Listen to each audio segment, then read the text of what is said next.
Fernando?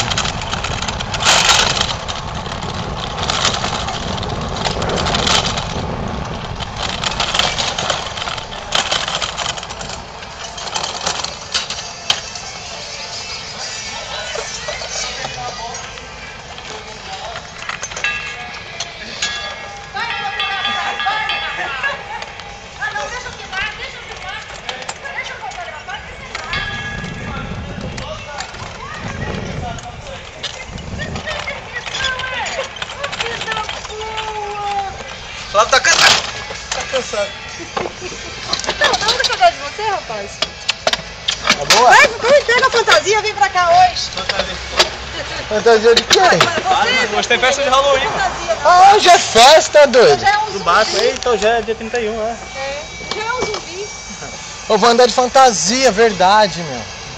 Esqueci. Vai ter festa aí? Eu tenho fantasia de rã, velho. Vamos vir de rã. Tem? Toda a farda de 6 para aquele negócio todo. Cadê o Flávio? Ah, ele ficou lá atrás. É que é reboque. É o reboque. Safety car. Filmar você um pouquinho. Tô muito feio. Deixa eu te desmaquiar, botar perfume total. Vamos. A gente tem tempo. Vamos com o nosso... Obrigado. Já daqui a pouco eu tô aí, né? Tá filmando nada. Lógico que tá. Tô fazendo o mais Sport TV aqui, meu. Ali no chefão. Caralho! Olha ele ligando. Ele quer reboque, idiota.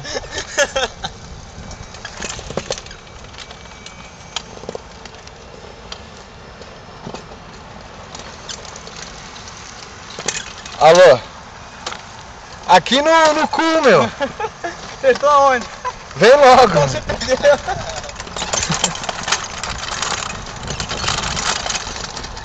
Ah, não vem.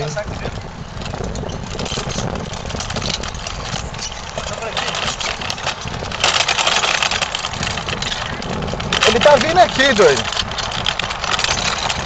Ah, não faz isso.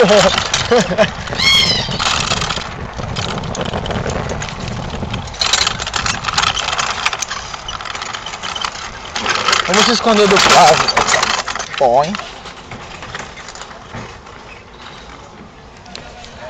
Não vai ver a gente, não vai nada. Não vê. Ele é cego.